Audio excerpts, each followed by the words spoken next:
शासनाने जे काही ठरवलेले हे आहे त्या सर्व गोरगरिबांपर्यंत विद्यार्थ्यांपर्यंत जावा या उद्देशाने हा कार्यक्रम आयोजित केलेला आहे. करिता आपण सर्वांनी आपल्या वर्तमानपत्रातून आणि बातम्यातून प्रसारित करावा अशी मी सर्वांना विनंती करतो आणि नंतर याची संपूर्ण माहिती गोपालजी वानखेडे देतील अशी मी त्यांना विनंती करतो.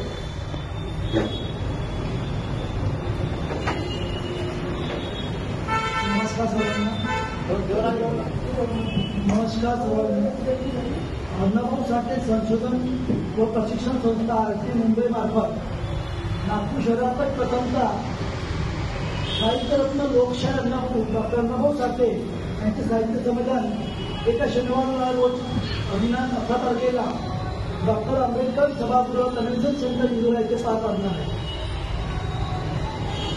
अण्णाभाऊ साठे यांच्या साहित्यांचा जागर व्हावा, त्यांच्या कादंबऱ्यांचा प्रसार प्रचार व्हावा, तसेच अण्णाभाऊ साठेंनी जे आयुष्य स्वतः अनुभवलेले आहे ते त्यांनी आपल्या कादंबऱ्यातून आपल्या जनतेपर्यंत त्यांनी पोहोचवलेले आहे आणि त्यांची दखल घेऊनच आज अण्णाभाऊ साठेंच्या चरित्रावर आज कादंबऱ्यावर कितीतरी आपण पिक्चर पाहायला मिळतात, चित्रपट पाहायला मिळतात, नाटक लघुकथा पाहायला मिळतात आणि खरंच त्यांचं जे एक साहित्य आहे ते आपल्या मानवी जीवनामध्ये दैनंदिन जीवनामध्ये जे आपण अनुभवतो ते खरंच आज आहे याची आपल्याला जाणीव होत असते.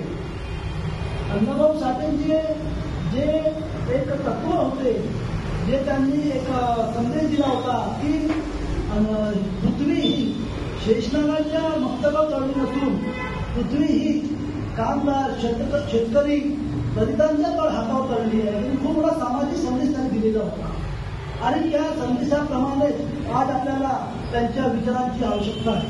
त्यांचे विचार हे मानवी जीवनाला खूप पोषक आहे आणि ते आज आपण या महाराष्ट्रामध्ये आणि या देशामध्ये कसे पोहोचतील त्याकरिता महाराष्ट्र शासनाने या आरटीच्या उपक्रमाद्वारे नागपूर विभागामध्ये प्रथमच हे साहित्य संमेलन योजले आहे. अण्णाभाऊ साठेची एक प्रतिमा जर पाहावी असं आपल्याला माहीतच आहे की अण्णाभाऊ साठेंना आपल्या राज्यातच नव्हे, देशातच नव्हे तर विदेशात सुद्धा त्यांना एक सन्मान मिळालेला आहे आणि मॉस्को शहरात आपण जर गेलो त्याची आपल्याला प्रचिती येते.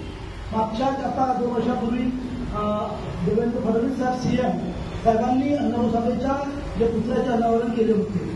तर आमची भूमिका पण तीच आहे की जे आपले सामाजिक जीवन जगताना जे आपले काही मजूर वर्ग आहे, कामगार वर्ग आहे